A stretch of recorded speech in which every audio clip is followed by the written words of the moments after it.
আজকের কর্পোরেট জগতের নেতাদের দিকে তাকালে প্রায়ই একটা অদ্ভুত স্থবিরতা চোখে পড়ে। মানে চারদিকে এত ডেটা, এত অ্যানালিটিক্স, এত রিসোর্স, তবুও বড় বড় সিদ্ধান্ত নেওয়ার সময় অনেকেই যেন একদম জমে যান। ম্যানেজমেন্টের ভাষায় একে বলা হয় এক্সিকিউটিভ প্যারালাইসিস। আর এর কারণ হিসেবে প্রায়ই তো ভুকা শব্দটা আসে। ভোলাটিলিটি, আনসার্টেনিটি, হ্যাঁ, কমপ্লেক্সিটি, অ্যাম্বিগুইটি। কিন্তু আমার মনে হয় কি এটা শুধু বাজারের চ্যালেঞ্জ নয়। না, আমারও তাই মনে হয়। এটা আসলে একজন নেতার তার ভেতরের একটা গভীর মানসিক সংকট। একদম। আর এই সংকটটা তো বাইরে থেকে সবসময় বোঝা যায় না। এর কিছু শারীরিক লক্ষণও আছে যা অনেক এক্সিকিউটিভই হয়তো ব্যক্তিগতভাবে অনুভব করেন। যেমন ধরুন, দিনভর ছোট বড় সিদ্ধান্ত নিতে নিতে একটা ক্লান্তি আসে, যাকে বলে ডিসিশন ফ্যাটিগ। ঠিক। রাতের পর রাত ঘুম আসে না, মাথায় হাজারটা হোয়াট ইফ সিনারিও ঘুরতে থাকে। আর সবচেয়ে মারাত্মক হলো নিজের সিদ্ধান্তের ওপর থেকেই আত্মবিশ্বাসটা ধীরে ধীরে কমে যেতে থাকে। একটা ভয় কাজ করে, আমি কি ঠিক করছি? আর এই ছবিটা দেখতে দেখতেই আমার মাথায় একটা অদ্ভুত তুলনা আসে। হাজার হাজার বছর আগে এক বিশাল যুদ্ধক্ষেত্রে অর্জুনেরও তো ঠিক এমনই হয়েছিল। ঠিক তাই। ভগবদ্গীতার প্রথম অধ্যায় আমরা পড়ি, তার হাত পা ভয়ে কাঁপছিল, গলা শুকিয়ে আসছিল। আর তার বিশ্ববিখ্যাত গান্ডীব ধনুকও হাত থেকে প্রায় খসে পড়ছিল। আজকের একজন সিইওর মানসিক চাপের সাথে অর্জুনের এই শারীরিক অবস্থার মিলটা কিন্তু অবাক করার মতো। এটাই তো আজকের আলোচনার মূল সূত্র। আমাদের হাতে যে সোর্সগুলো আছে সেগুলো ভগবদ্গীতাকে কোনো ধর্মগ্রন্থ হিসেবে দেখছে না। না, একদমই না।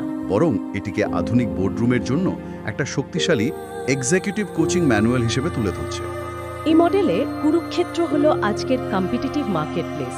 আচ্ছা, অর্জুন হলেন সেই এক্সিকিউটিভ বা সিইও যিনি সংকটের মুখে দাঁড়িয়ে, আর কৃষ্ণ হলেন সেই স্ট্র্যাটেজিক ইন্টেলিজেন্স বা ডেটা ইনফর্ম পরামর্শদাতা যিনি পথ দেখাচ্ছেন।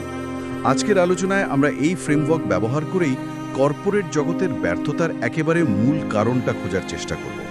আর তার জন্য আমরা ডুব দেব গীতার প্রথম অধ্যায় প্রথম শ্লোকটিতে। একদম দারুণ একটা অ্যাপ্রোচ। আমি এতদিন গীতার প্রথম শ্লোকটাকে শুধু কাহিনীর একটা সূচনা হিসাবেই দেখেছি। এর ভেতরে যে কর্পোরেট স্ট্র্যাটেজির এমন গভীর পাঠ থাকতে পারে সেটা কখনো ভাবিনি। চলুন তাহলে শুরু করা যাক। শ্লোকটা ঠিক কি ছিল? শ্লোকটি হলো পুরো গীতার একমাত্র কথা যা অন্ধরাজা ধৃতরাষ্ট্র বলেছিলেন। তিনি জিজ্ঞাসা করছেন, ধর্মক্ষেত্রে কুরুক্ষেত্রে সমবেতা যুজুৎসভা মামাকা পাণ্ডবাশ্চৈবা কিম কুর্বৎ সঞ্জয়। এর সহজ মানে হলো, হে সঞ্জয়, ধর্মক্ষেত্র কুরুক্ষেত্রে যুদ্ধ করার প্রবল ইচ্ছা নিয়ে একত্রিত হয়ে আমার পুত্ররা এবং পাণ্ডুর পুত্ররা শেষ পর্যন্ত কি করল? প্রশ্নটা তো খুবই সোজা সাপটা লাগছে। ওখানে কি হচ্ছে আমাকে বলো। এর মধ্যে জটিলতাটা কোথায়? জটিলতাটা লুকিয়ে আছে প্রশ্নের ধরনের মধ্যে। এখানে রাজা জিজ্ঞাসা করছেন কি করল, হোয়াট ডিড দে ডু। হ্যাঁ, এটা একটা সম্পূর্ণ প্রতিক্রিয়াশীল বা রিঅ্যাক্টিভ প্রশ্ন। ভাবুন, যুদ্ধ শুরু হয়ে গেছে, দুই পক্ষ মুখোমুখি, পরিস্থিতি নিয়ন্ত্রণের বাইরে। এই মুহূর্তে দাঁড়িয়ে একজন নেতা জানতে চাইছেন ঘটনার বিবরণ। আচ্ছা। তিনি কিন্তু এটা জিজ্ঞাসা করছেন না যে আমাদের এখন কি করা উচিত বা হোয়াট শুড উই ডু, যেটা একটা সক্রিয় বা প্রোঅ্যাক্টিভ প্রশ্ন হতো। অর্থাৎ তিনি একজন পর্যবেক্ষক হয়ে গেছেন, চালক নন। ম্যানেজমেন্টের ভাষায় এটাকে তো অ্যাক্টিভিটি ট্র্যাপ বলে, তাই না? একদম। যেখানে একজন ম্যানেজার শুধু কাজের রিপোর্টিং নিতেই ব্যস্ত থাকেন, কিন্তু কাজের ফলাফল বা অভিমুখ বদলানোর চেষ্টা করেন না। একেবারে ঠিক পয়েন্ট। ধরুন একটা বড় প্রোডাক্ট লঞ্চ ব্যর্থ হয়েছে। একজন দুর্বল সিইও তখন তার টিমকে ডেকে জিজ্ঞাসা করবেন, আমাদের সেলস রিপোর্ট কি বলছে, মিডিয়া কি লিখছে। অর্থাৎ যা হওয়ার হয়ে গেছে তার পোস্টমর্টেম করছেন। ঠিক। কিন্তু একজন শক্তিশালী নেতা জিজ্ঞাসা করতেন, এই পরিস্থিতি থেকে বাঁচতে আমাদের পরের পদক্ষেপ কি হবে, আমরা কিভাবে ড্যামেজ কন্ট্রোল করতে পারি।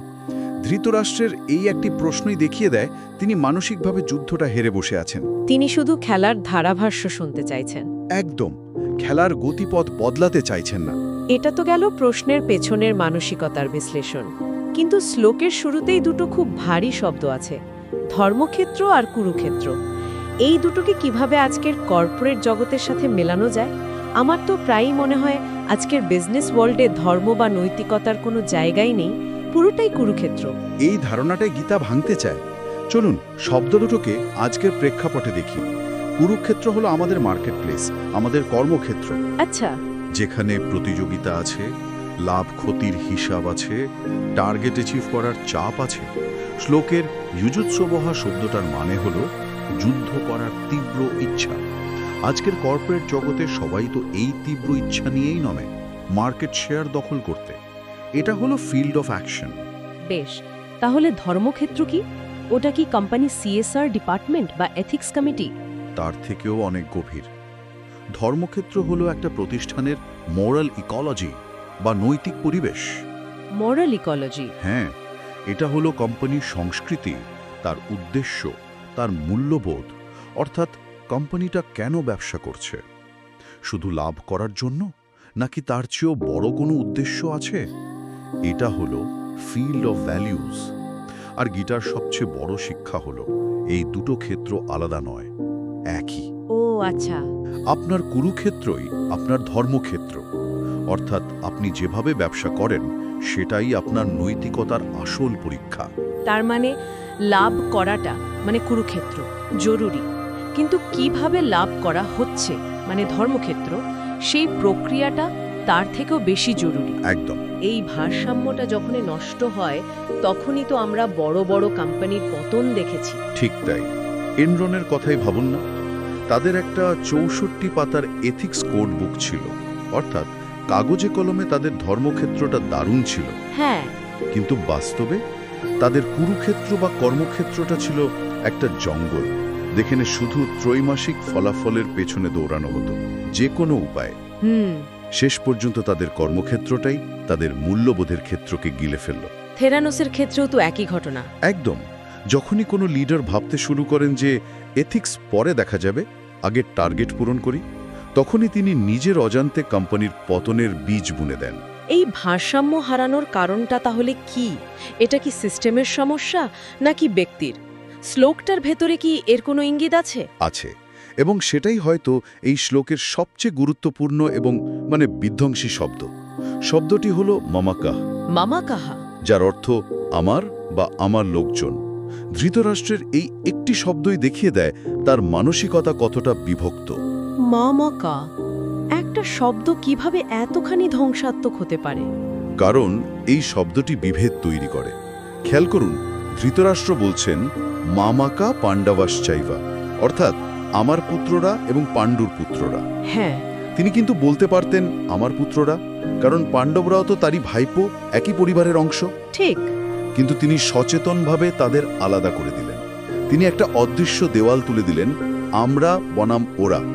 এই আস ভার্সেস দেম মানসিকতাই হলো যে কোনো প্রতিষ্ঠানকে ভেতর থেকে ভেঙে দেওয়ার প্রথম ধাপ। আর এই মানসিকতারই তো হুবহু প্রতিফলন আমরা আজকের কর্পোরেট জগতে দেখি, যাকে বলা হয় অর্গানাইজেশনাল সাইলো। একদম। আমার নিজের অভিজ্ঞতাতেই দেখেছি, সেলস টিম মার্কেটিং টিমকে বিশ্বাস করে না, মার্কেটিং টিম ভাবে টেক টিম তাদের বোঝে না। ঠিক। হেড অফিসের ব্রাঞ্চ অফিসের মধ্যেও একটা ঠান্ডা লড়াই চলতে থাকে, প্রত্যেকেই নিজের স্বার্থটাকে বড় করে দেখে। আর এই সাইলো মানসিকতার জন্ম দেন একজন নেতাই তার নিজের নিরাপত্তাহীনতা থেকে। একেই বলা হয় ধৃতরাষ্ট্র সিনড্রোম। আচ্ছা। নেতা যিনি ক্ষমতা হারানোর ভয়ে নিজের পছন্দের কিছু অযোগ্য লোককে গুরুত্বপূর্ণ পদে বসিয়ে রাখেন, কারণ তারা আমার লোক। আর পাণ্ডবদের মতো প্রতিভাবান, যোগ্য এবং উদ্ভাবনী কর্মকর্মীদের তিনি শত্রু বলে মনে করেন, কারণ তারা ওদের লোক। তিনি ট্যালেন্ট বা মেরিটকে গুরুত্ব না দিয়ে আনুগত্য বা লয়্যালটিকে বড় করে দেখেন। এই সিনড্রোমের সবচেয়ে দুঃখজনক উদাহরণ বোধহয় ফাউন্ডার্স ট্র্যাপ, যেখানে একজন কোম্পানির প্রতিষ্ঠাতা নিজে তৈরি করা কোনো পুরনো প্রোডাক্ট বা আইডিয়াকে অন্ধভাবে আঁকড়ে ধরে থাকেন। ঠিক বলেছেন, এটা মামকা আবেগের একটা ক্লাসিক উদাহরণ। ধরুন, একজন প্রতিষ্ঠাতা 20 বছর আগে একটা সফটওয়্যার বানিয়েছিলেন। সেই সফটওয়্যার দিয়ে কোম্পানিটা বড় হয়েছে। এখন বাজারের চাহিদা বদলে গেছে, নতুন টেকনোলজি এসে গেছে। কোম্পানির একটা তরুণ ইঞ্জিনিয়ারিং টিম একটা অসাধারণ নতুন প্রোডাক্ট তৈরি করেছে, যা ভবিষ্যতের জন্য জরুরি। কিন্তু প্রতিষ্ঠাতা কিছুতেই পুরনো সফটওয়্যারটা ছাড়তে রাজি নন। কেন? কারণ ওটা আমার সৃষ্টি। একদম। দুর্যোধনের মতো তার প্রিয় সন্তান। ডেটা আর মার্কেট ফিডব্যাক পরিষ্কার বলছে যে পুরনো প্রোডাক্টটা আর চলবে না, ওটা কোম্পানির ক্ষতি করছে। কিন্তু প্রতিষ্ঠাতার মোহ তাকে অন্ধ করে রেখেছে। ঠিক তাই। তিনি কোম্পানির সেরা ইঞ্জিনিয়ারদের সেই পুরনো মৃত প্রজেক্টে লাগিয়ে রাখেন শুধু নিজের ইগোকে বাঁচানোর জন্য। আর নতুন সম্ভাবনাময় প্রজেক্টটা রিসোর্স পায় না। ফলে পুরো কোম্পানিটাই ধীরে ধীরে অপ্রাসঙ্গিক হয়ে পড়ে। এখানে প্রতিষ্ঠাতা ধৃতরাষ্ট্রের মতো আচরণ করছেন, অন্ধ এবং আমার এই আবেগের কাছে বন্দী। তিনি নিজের হাতে গড়া কোম্পানিকে নিজের মোহ দিয়েই ধ্বংস করে দেন। এই মামকাহা আবেগই উদ্ভাবনকে হত্যা করে। তাহলে একদিকে দৃষ্টির অভাব, অন্যদিকে আমার তোর বিভেদ। এই চক্রব্যূহ থেকে বেরোনোর উপায় কি? গীতার এই প্রথম শ্লোকেই কি সমাধানের কোনো সূত্র দেওয়া আছে? হ্যাঁ, সমাধানের ইঙ্গিতটাও শ্লোকের শেষ শব্দে লুকিয়ে আছে। ধৃতরাষ্ট্র প্রশ্নটা করছেন সঞ্জয়কে। এই সঞ্জয়ের ভূমিকা বোঝাটা আজকের লিডারদের জন্য খুব জরুরি। সঞ্জয়, যাকে মহর্ষি ব্যাসদেব দিব্য দৃষ্টি দিয়েছিলেন, যার ফলে তিনি রাজপ্রাসাদে বসেই যুদ্ধক্ষেত্রের প্রত্যেকটা ঘটনা লাইভ দেখতে এবং শুনতে পারছিলেন। হ্যাঁ, তিনি ছিলেন নিরপেক্ষ, নির্মোহ একজন ধারাভাষ্যকার। একদম। আজকের কর্পোরেট জগতে এই সঞ্জয় হলো আপনার চিফ ইনফরমেশন অফিসার, সিআইও, আপনার ডেটা অ্যানালিটিক্স টিম, আপনার এআই চালিত বিজনেস ইন্টেলিজেন্স ড্যাশবোর্ড। আচ্ছা, মানে ডেটা। এক কথায় সঞ্জয় হলো সেই সিস্টেম বা ব্যক্তি যার কাছে মাঠের রিয়েল টাইম, নিরপেক্ষ এবং কঠিন সত্যিটা রয়েছে। তিনি দেখতে পাচ্ছেন কোন স্ট্র্যাটেজি কাজ করছে, কোনটা করছে না, কাস্টমাররা কি বলছে, কম্পিটিটররা কি করছে, সবকিছু তার নখদর্পণে। এখানেই তো আজকের কর্পোরেট জগতের সবচেয়ে বড় ট্র্যাজেডিটা লুকিয়ে আছে বলে আমার মনে হয়। কি রকম? একদিকে ধৃতরাষ্ট্র অর্থাৎ সিইও, যার কাছে সিদ্ধান্ত নেওয়ার ক্ষমতা বা কর্তৃত্ব আছে, কিন্তু মাঠের বাস্তব পরিস্থিতি দেখার মতো দৃষ্টি নেই। তার দৃষ্টি ব্যক্তিগত মোহ আর পক্ষপাত দিয়ে ঢাকা। আর অন্যদিকে আছে সঞ্জয় অর্থাৎ ডেটা এবং অ্যানালিটিক্স, যার কাছে নিখুঁত দৃষ্টি আছে, কিন্তু সিদ্ধান্ত নেওয়ার কোনো কর্তৃত্ব নেই। ঠিক। সে শুধু রিপোর্ট করতে পারে, বলতে পারে, স্যার, আমাদের উত্তর পূর্বের মার্কেটে বিক্রি 30% কমে গেছে, কিন্তু সেই রিপোর্টের উপর ভিত্তি করে অ্যাকশন নেওয়ার ক্ষমতা তার নেই। এই যে ক্ষমতা আর তথ্যের মধ্যেকার দূরত্ব, একেই বলে গভর্নেন্স গ্যাপ। কিন্তু সমস্যাটা তো আরো গভীরে। অনেক সময় তো সিইওর কাছে ডেটা থাকে, সঞ্জয় তার রিপোর্ট দেয়, কিন্তু সিইও সেই ডেটা শুনতে চান না, কারণ সেটা তার নিজের বিশ্বাসের বিরুদ্ধে যায়। চমৎকার পয়েন্ট। তিনি সেই ডেটাটাকেই খোঁজেন যা তার সিদ্ধান্তকে সমর্থন করে। এটাই হলো কনফার্মেশন বায়াস। একজন নেতা হিসেবে নিজের সঞ্জয়কে শুধু রাখাটাই যথেষ্ট নয়, তাকে শোনার মতো মানসিক সাহস এবং সততাও থাকতে হবে। একজন কার্যকর গীতা ম্যানেজারের কাজ হলো এই গভর্নেন্স গ্যাপ পূরণ করা। তার কাজ হলো ইচ্ছাকৃতভাবে সেই অপ্রিয় সত্যিটা শোনা, যা তার ইগোকে বা তার প্রিয় প্রজেক্টকে আঘাত করতে পারে। একজন ভালো নেতা তার সঞ্জয়কে পুরস্কৃত করেন, শাস্তি দেন না। একদম। তিনি এমন একটা সংস্কৃতি তৈরি করেন যেখানে সত্যি বলার জন্য কাউকে ভয় পেতে হয় না। তাহলে পুরো আলোচনাটা যদি এক জায়গায় আনি, কুরুক্ষেত্রের মহাযুদ্ধের মূল কারণ কিন্তু সম্পদের অভাব ছিল না, বা সৈন্যের অভাবও ছিল না। মূল কারণ ছিল দুটো। এক, দূরদৃষ্টির অভাব অর্থাৎ মানসিক অন্ধত্ব, আর দুই, অতিরিক্ত আসক্তি বা মামকাহা, যা বিভেদ আর সাইলো তৈরি করে। ঠিক। এই দুটো জিনিস যে কোনো বড় সংস্থাকে ভেতর থেকে উইপোকার মতো খেয়ে ফেলে। একদম ঠিক। বাইরে থেকে হয়তো বিল্ডিংটা খুব সুন্দর দেখায়, কিন্তু ভেতরের কাঠামোটা দুর্বল হয়ে যায়। তারপর একদিন সামান্য আঘাতে হুড়মুড়িয়ে ভেঙে পড়ে। ঠিক। তাহলে এই গভীর আলোচনা থেকে আমাদের শ্রোতারা নিজেদের কর্মজীবনের জন্য কি প্রায়োগিক পদক্ষেপ নিতে পারেন? তাদের জন্য সোমবারের করণীয় কি হতে পারে? দুটো খুব সুনির্দিষ্ট পদক্ষেপের কথা বলা যেতে পারে। প্রথমটা হলো একটা মামকা অডিট। সেটা কিভাবে করা যায়? এই সপ্তাহে নিজের টিম বা সংস্থাকে একজন বাইরের লোকের চোখে দেখুন। নিজেকে জিজ্ঞাসা করুন, এখানে কি কোনো অদৃশ্য দেয়াল আছে? আমি কি অজান্তেই আমার লোক বনাম ওদের লোক এই বিভাজনকে প্রশ্রয় দিচ্ছি? সেলস আর মার্কেটিংয়ের সাপ্তাহিক মিটিংটা কি একসাথে করা যায়? নতুন কর্মীদের কথা কি পুরনোরা যথেষ্ট মন দিয়ে শোনে? এই সপ্তাহে এমন একটা ছোট্ট প্রাতিষ্ঠানিক সাইলো চিহ্নিত করুন, যা ভাঙার জন্য আপনি ব্যক্তিগতভাবে একটা পদক্ষেপ নিতে পারেন।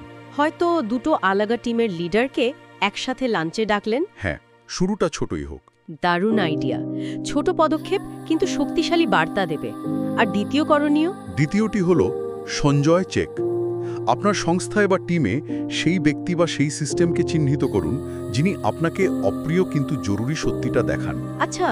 তিনি হতে পারেন আপনার জুনিয়র ডেটা অ্যানালিস্ট, যিনি আপনাকে খারাপ খবরটা দিতে ভয় পান, বা হতে পারে কাস্টমার কেয়ারের সেই কর্মী যিনি গ্রাহকদের আসল অভিযোগগুলো শোনেন। অথবা ড্যাশবোর্ডের সেই লাল রঙের গ্রাফটা। একদম, যেটা আপনি এড়িয়ে যেতে চান। আর তাকে খুঁজে বের করার পর আপনার পরবর্তী বড় কৌশলগত সিদ্ধান্ত নেওয়ার আগে ইচ্ছাকৃতভাবে সেই সঞ্জয়ের সাথে আধ ঘন্টা সময় কাটান। তাকে জিজ্ঞাসা করুন, আমাকে এমন কিছু বলুন যা আমি শুনতে চাই না কিন্তু আমার শোনা উচিত। বাহ, যে তথ্যটা আপনার কান এড়াতে চাইছে সম্ভবত সেটাই আপনার সাফল্যের জন্য সবচেয়ে জরুরি চাবিকাঠি। তার কথাকে গুরুত্ব দিন এবং তাকে ধন্যবাদ জানান। অসাধারণ। নিজের অন্ধত্বকে স্বীকার করা এবং আমার এই সংকীর্ণ গণ্ডি থেকে বেরিয়ে এসে বৃহত্তর স্বার্থে ডেটা ভিত্তিক সিদ্ধান্ত নেওয়া, এটাই হয়তো আজকের আলোচনার সারমর্ম। একজন নেতার আসল কাজ শুধু পথ দেখানো নয়, পথটা ঠিক মতো দেখে পাওয়া। একদম, কারণ দিনের শেষে আপনি ততটাই ভালো নেতা যতটা ভালো আপনি দেখতে পান। আজকের এই গভীর এবং অন্তর্দৃষ্টিপূর্ণ আলোচনার জন্য অনেক ধন্যবাদ। পরবর্তী পর্বে আমরা গীতার প্রথম অধ্যায়ের এই স্থিবিরতা বা প্যারালাইসিস থেকে বেরিয়ে দ্বিতীয় অধ্যায়ের স্থিতিস্থাপকতা বা রেজিলিয়েন্সের দিকে যাব। সেই পর্যন্ত আপনার কুরুক্ষেত্র যেন ধর্ম দ্বারা পরিচালিত হয়।